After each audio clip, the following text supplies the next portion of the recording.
Good morning. Wow. I'm sure glad that this is a crash course in how to manage anxiety and stress, because it's 18 minutes into where the course ought to be, and I think we're finally live. Technology, it's an amazing thing. Anyway, I apologize for all of that. I hope I didn't lose everybody in the world. My name's Doug McKee, and I'm going to teach you how to manage your anxiety and stress just as soon as I get mine under control here. Okay. The worst thing about the pandemic is it has raised our anxiety and stress levels to the point that they are a bigger threat to our relationships, our families, our jobs, our cultures, and our lives than the pandemic itself. We're overwhelmed by our concerns about the future. And if we listen to the press, it's obviously not good. It's a future that we do not want, a future that we cannot understand, a future that we should not tolerate, and a future that we may not be able to fix. The sensations that we are experiencing when we're thinking this way is what we call anxiety.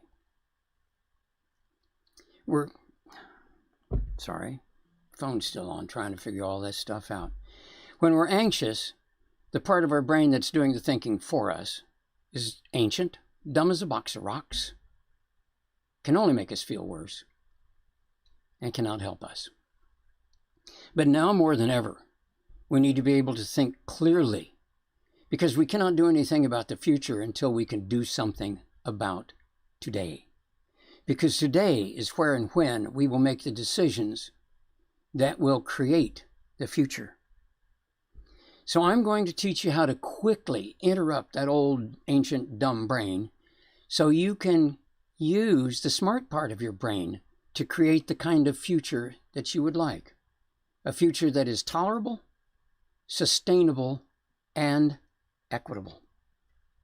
And after I finish teaching you the skill, I'll go into the how and why it works. And I'm also going to dive deeply into emotions, because you need to know how we create them, how we use them, and how we can manage them. Okay, so let's get started. There's a huge difference between worry and danger. Danger is smoke, fire, guns, knives, poisons, and politicians. And when you see danger, what are you supposed to do? You're supposed to run. That's what we've all been taught, and that's a good thing to do. But what happens if you're feeling anxious, stressed, angry, and you look around and there is no danger? Where are those sensations coming from? They're coming from your brain. They're part of a story that you're telling yourself. And the way to stop the anxiety, stop the process before it ever gets there, is to look around. Is there danger? If there is, run. And if there is no danger, then you know it's part of the story. And you need to change your mind. Now, how does that happen? Okay? Well, looking around interrupts the thinking habit that would go on and become anxiety. It actually gives you a space, a little short space, in which you can choose to think about something different. So what you need to think about at that time is something that is either neutral or something that's a pleasant memory. Don't try to go from negative to positive, because the next thing your brain will say is, no, that doesn't work. Okay, that's basically the skill. Now, you want to know why it works. It works for 3 or 4 good reasons that I'm going to explain here in a second. Primarily, it's that human adults think in language, okay? We have been conditioned to share our thoughts in language, using language. And by the time we're 16, all of our early childhood memories have been translated into stories about the memories. So when we recall one, we can't even recall the actual event. What we are doing now is we're recalling the story about the event. Okay, so they can be good stories, bad stories, happy stories, sad stories, guilty stories, angry stories, all kinds of things. But the most important thing about our stories is that we make them up. We write them. And if we tell ourselves the stories often enough, they will eventually become a subconscious habit. But stories are like movies. Happy movies make us laugh, sad movies make us cry, and action movies make us anxious. The key here is that you wouldn't watch a movie that you didn't like. You know, it's kind of like surfing YouTube until you're exhausted and finally you just quit and go to bed. You didn't find the right channel. But you wouldn't watch a movie you didn't like. You'd either turn off the television or change the channel. That's why this skill is called change the channel. So let me recap it again. When you start feeling anxious, stressed, or angry, stop. Physically look around. If there's danger, run. If there is no danger, you know that the feelings are only coming from the story you're telling yourself. Looking around creates the space. You get to choose, consciously choose, a new story, a different story. I urge you to think about something neutral or a pleasant memory. Okay, why does it work?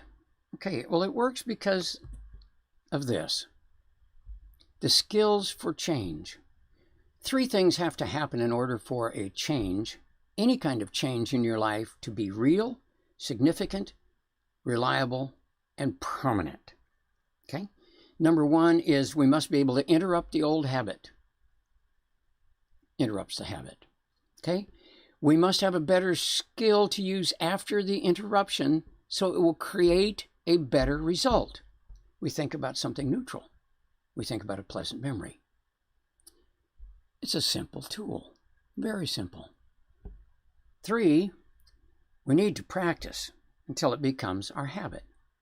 That's how we learn the habits. That's how we overwrite our old habits. That's how we get rid of the bad habits. We replace it with a better habit. Okay?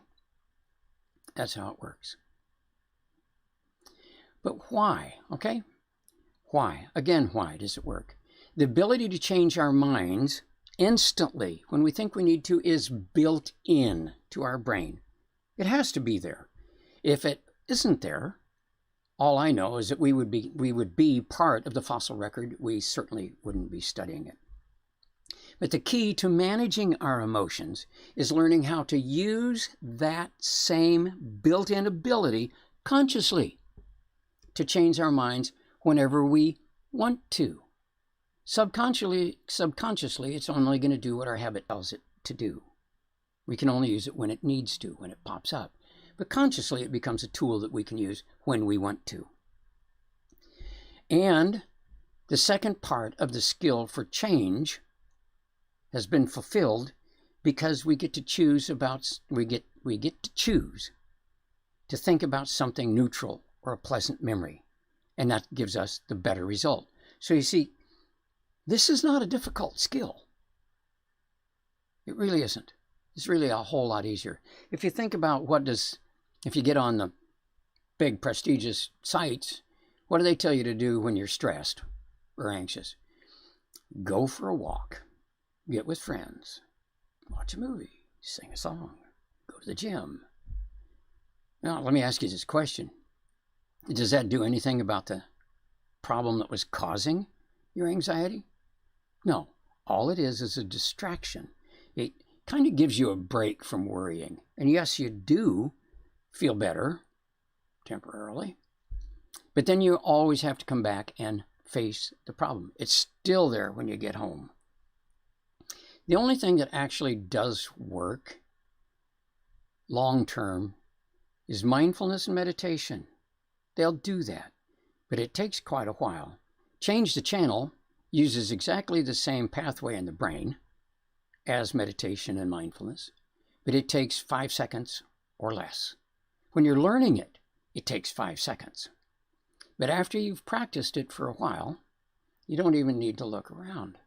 You will feel the negative emotion starting to creep in. And that's when you just say, change the channel. What's happening is you're moving your conscious thinking closer and closer to the origin of that thought or those thoughts. And you can choose to stop it or you can choose to allow it. That empowers you. And every time you practice it successfully, and every time you use it, it will be. That's what people tell me. Every time you use it, it gets easier. Just like every skill you've ever learned. It gets easier. And pretty soon, that control, that ability to choose your thinking becomes your new habit. Another reason that it works, and this is talking about that looking around creates a space, is that attention and focus are not synonyms. Attention is an incredibly fast brain process that takes in all the incoming sensory data, and it actually will allow data to come in from your memories when you trigger them. And it takes about 1/10 of a second for it to figure out that what something smells like or something hears or what you see. It's bang, it's sensory. It happens incredibly fast. The other process that's going on is focus. Now, focus is what happens when we decide what this incoming information means to us now, what it means to us in this moment. And do we need to I almost said pay attention. What we need to do is devote more thinking time to that event.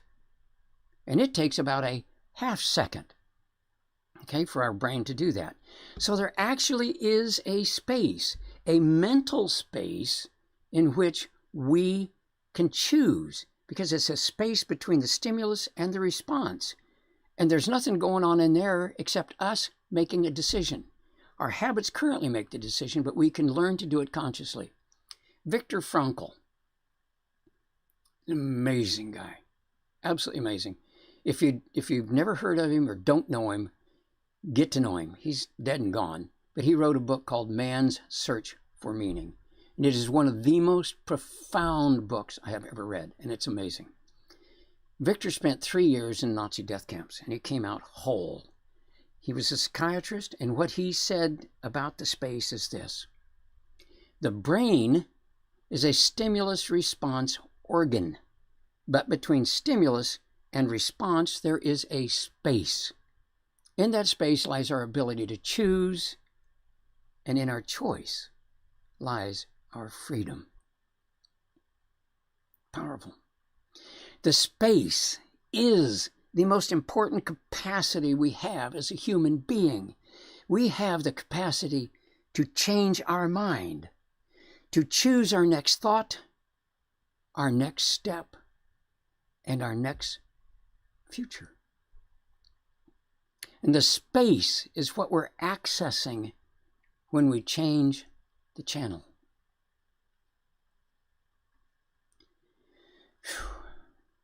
The next part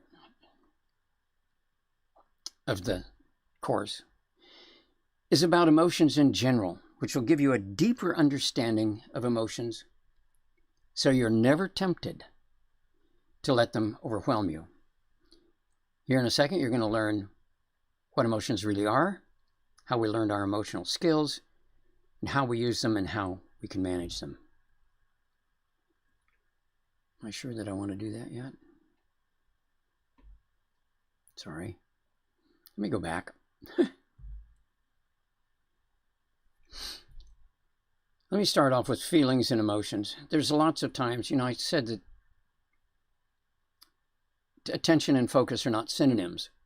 Feelings and emotions are not synonyms either. Feelings are physical sensations that come in rapidly and get processed in the attention part of our brain. Emotions, though, are a conscious process. Emotions, basically, if you look at them for what they are, they're the meanings we give to feelings, okay?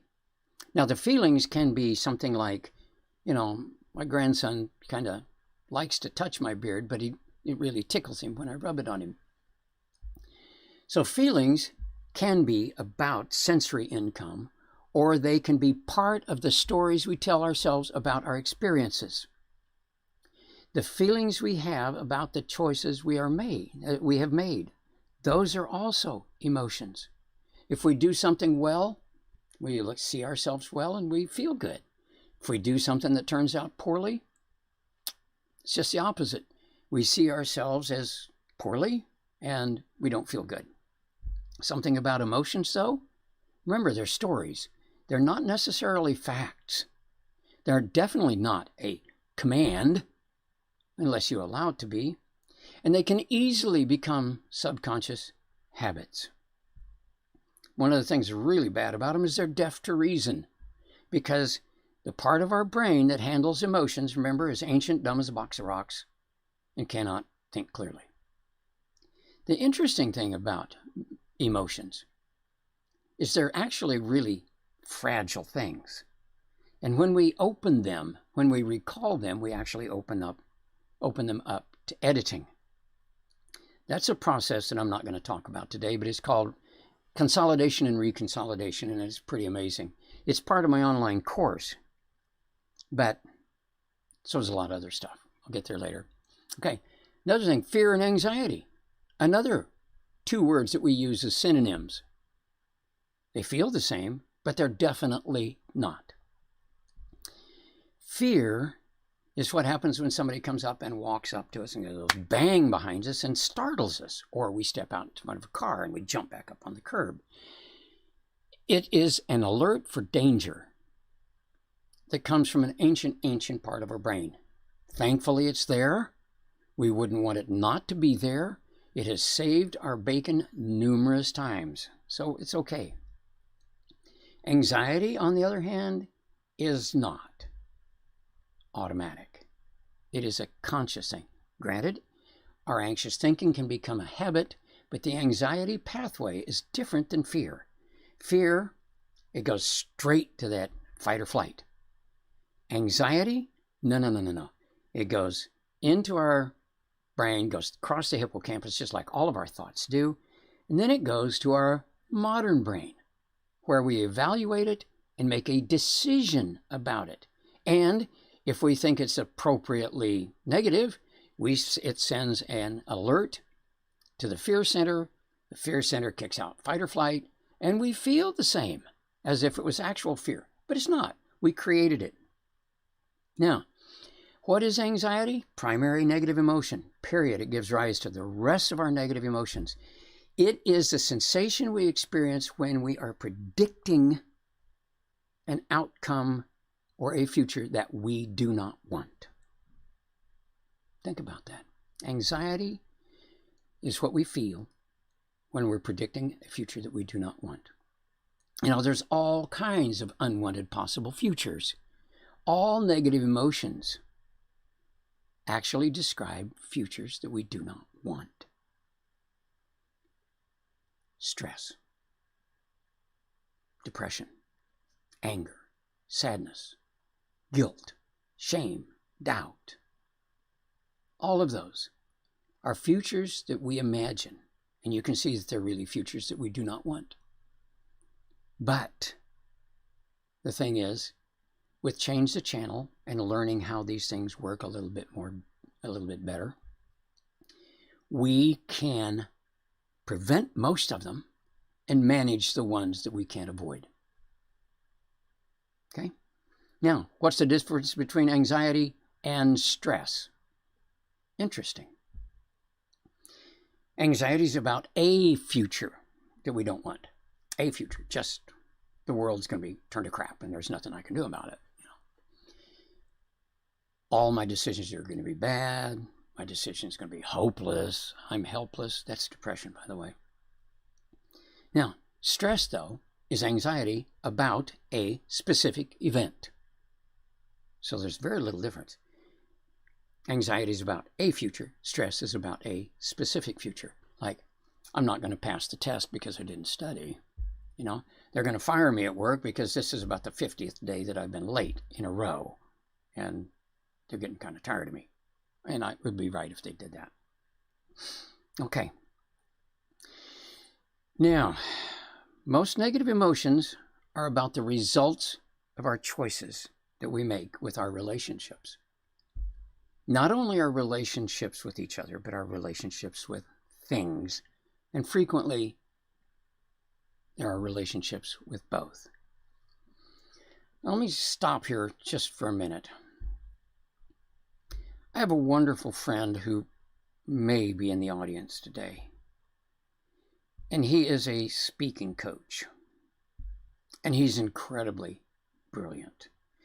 What he tried to teach me was that in a 1-hour presentation, our brains can only absorb about 3 major points. I passed 3 in the first 60 seconds that we were online. And I'm way out there now. So I have overloaded you. I've given you way too much information to absorb at this point. But one of the really neat things about YouTube Live is that it's going to record this and you'll be able to watch it later. So, but let me get to the point of saying that what are the 3 points that I really want you to take home with you today. Number 1, emotions are manageable. That's 1.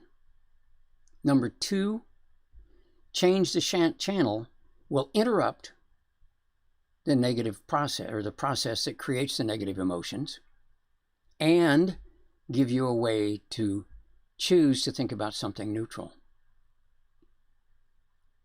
Number 3, practice it. Practice it when you don't need it, okay?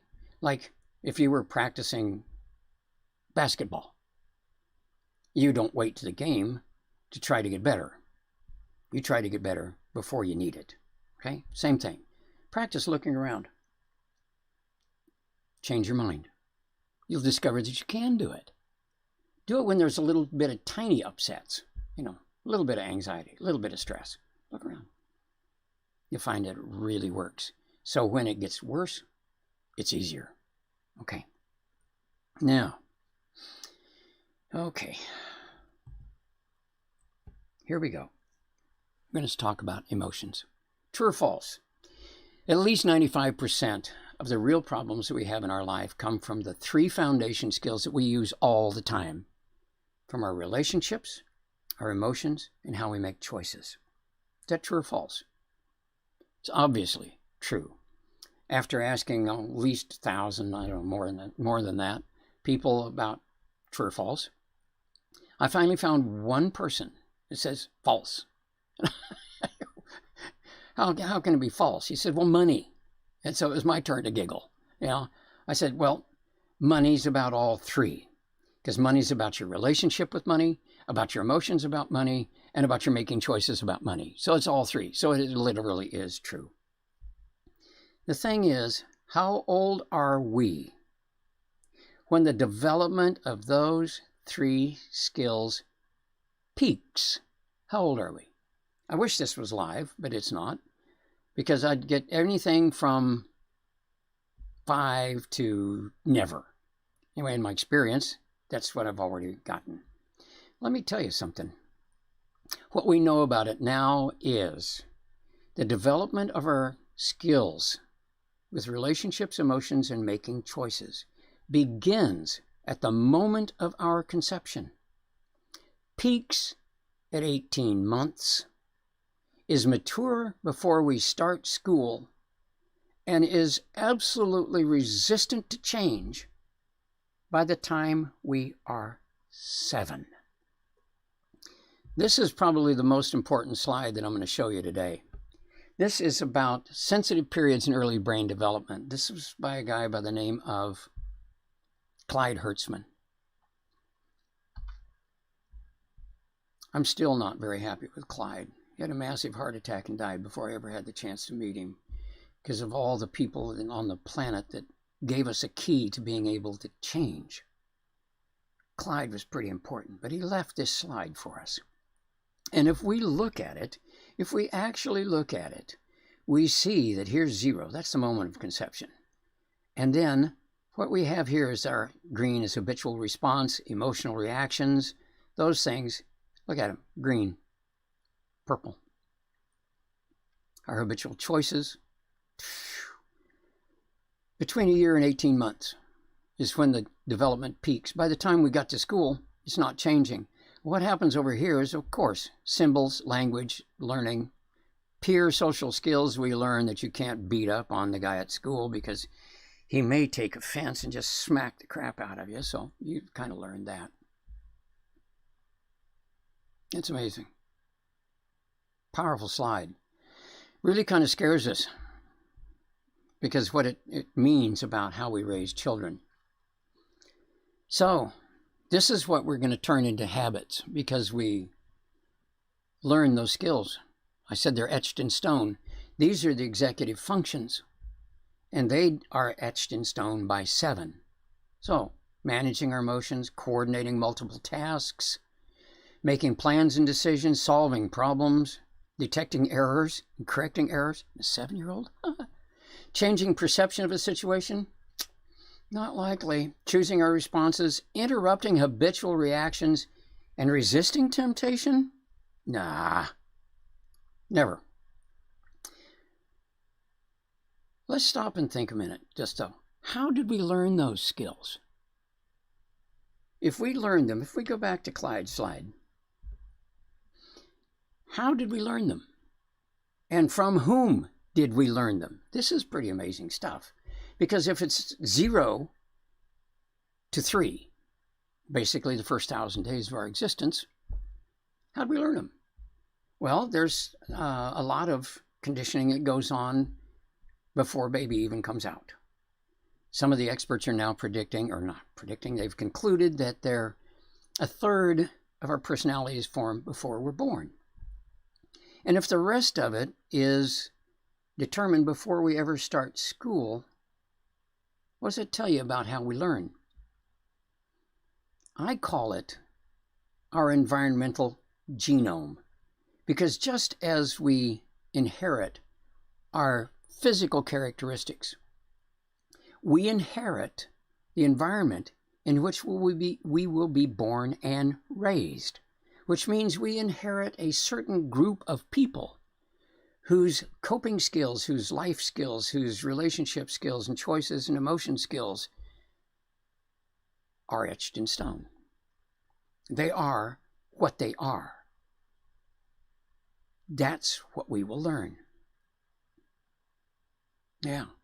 How do we learn it? We watch and copy. It's not a process like school. We watch and we copy. That's right. What skills are we learning? Like I said, relationships, emotions, and choices. There's this really cool guy that says basically all our brain does is 3 things. It perceives the environment in which we are. It defines the environment in which we are. And it reacts as conditioned to the environment in which we are. Now, a baby is not actually able to do that. I mean, a baby perceives, a baby defines, but a baby doesn't store all of that. But they are busy, but they cannot choose their response. It's way beyond that kind of brain. We're learning those brains like all young mammals, and we're learning all those skills, because our brain thinks that those are skills that will empower us to survive. So we learn them rapidly. And then that period, like Clyde says on that slide, sensitive periods. Once those periods, once those sensitive periods are over, we're done. That's it. Try teaching your cat something after it's about a year old. Doesn't work. So, and we turn all those into habits. Okay, which then, these are the executive functions. Think about this. These are the functions that we use today to run our life, right? These are the skills of a 5-year-old. What kind of relationships is a 5-year-old, 6-year-old, 7-year-old allowed to participate in? What kind of emotions are they allowed to have? What kind of decisions are they allowed to make? So you can see that our childhood conditioning is incredibly important because we have made those into rock-solid habits. What happens if they're wrong? If we learn them in a harsh or abusive or any kind of an environment that is not warm and loving and embracing and caring? We learn how to think this way. I call it heat.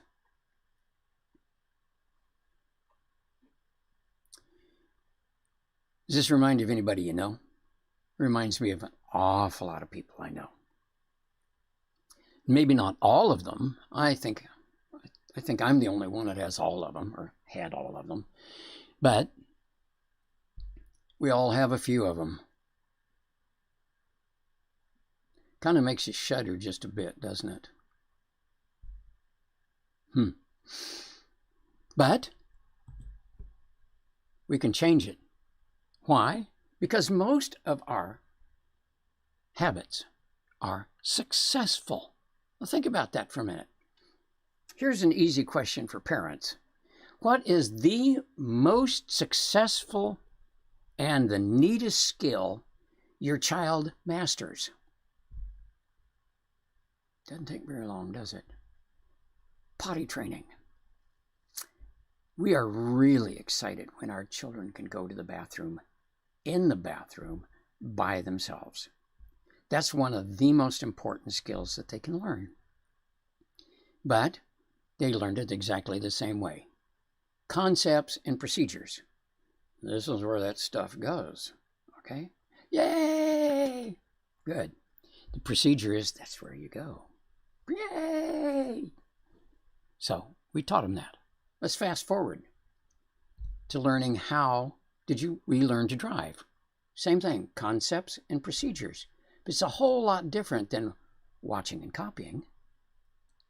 It is concepts and procedures. They're standardized concepts and procedures.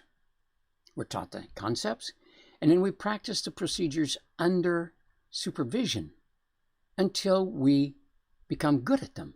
Good enough, in case of driving, to pass our license, our driver's exam, and get a license.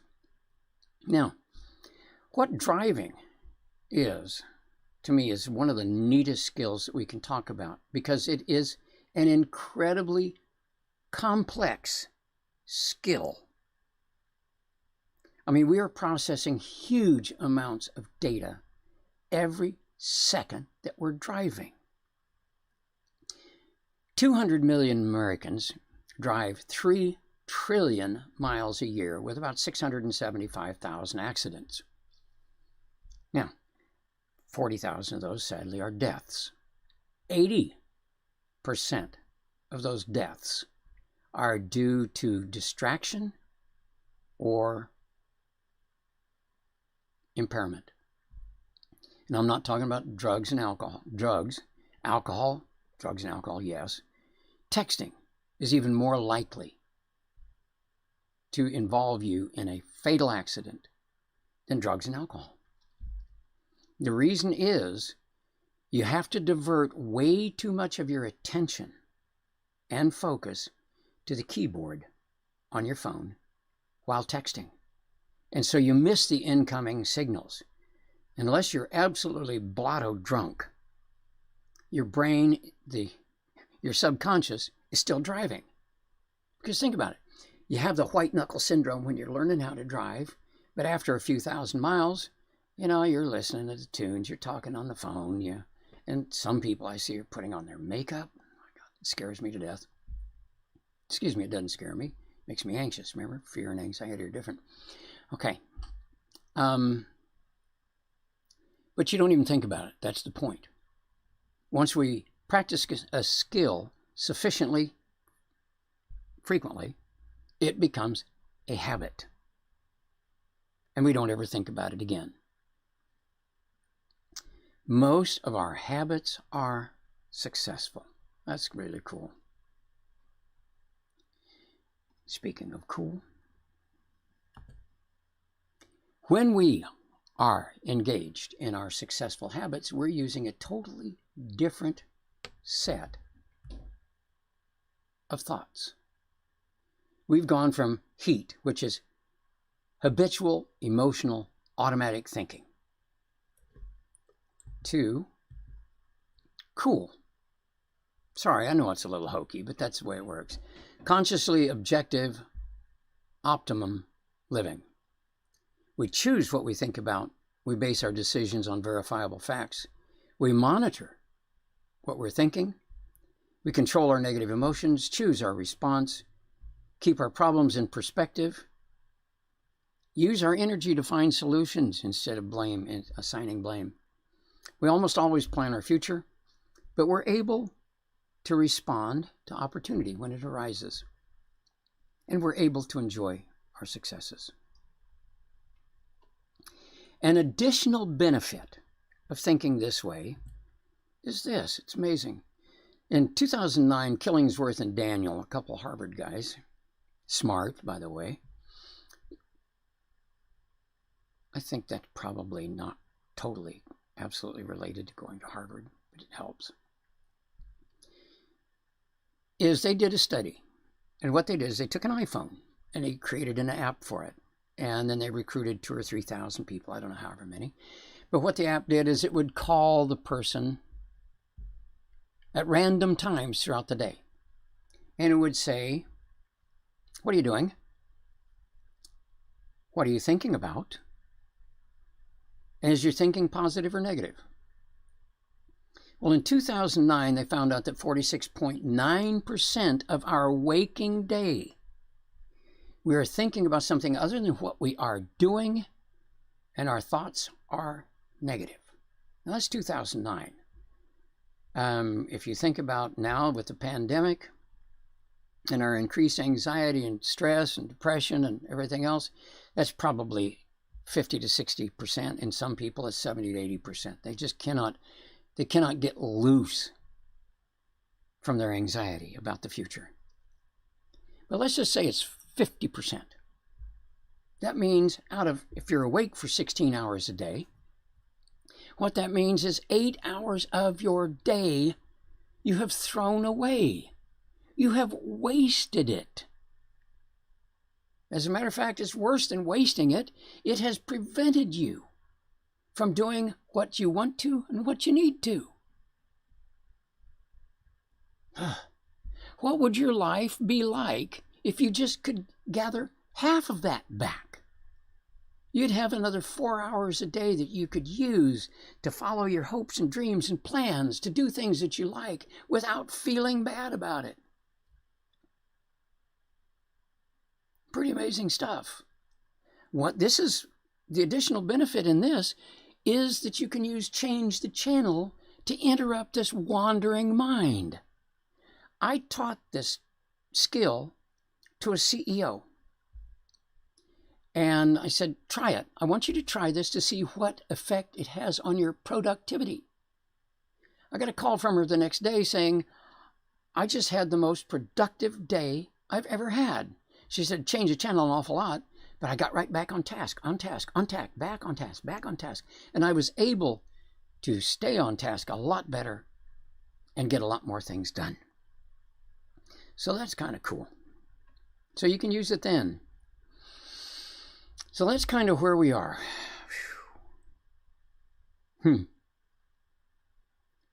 We're just about done. None of this is magic, by the way. None of it's new. It's been around for a long, long time because it's how our brains work. But the only magic I still believe in is love. Thank you, sweetie. Okay.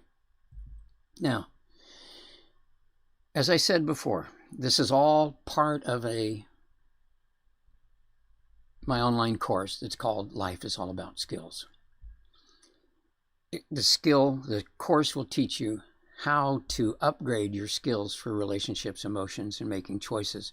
It will also help you upgrade your skills in a lot of other aspects of your life skills.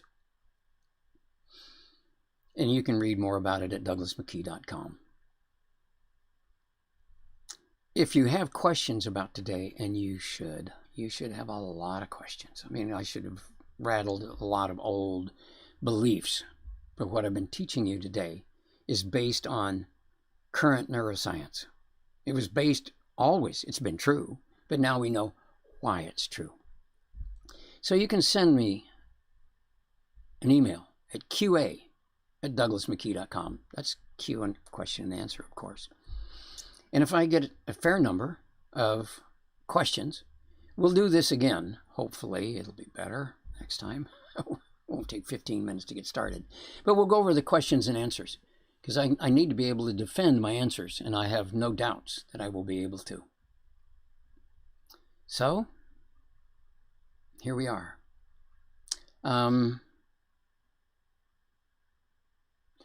This course has been a pleasure for me to teach. Use it. This is a standalone look at your emotions and how you can manage your anxiety and stress. Now, granted, the course is a little bit more in depth, but this will take care of it. Change the channel. Practice it. Think neutral. Think pleasant memory. Okay? Okay. Thanks a lot. I'm done. I hope to hear you. Oh, by the way, if you like it, click on the subscribe button on the YouTube video. And if you really like it, you can go to douglasmckee.com, and there's a place to make little donations if you want to, or to sign up for the course. Okay, thanks. I'm done. See ya.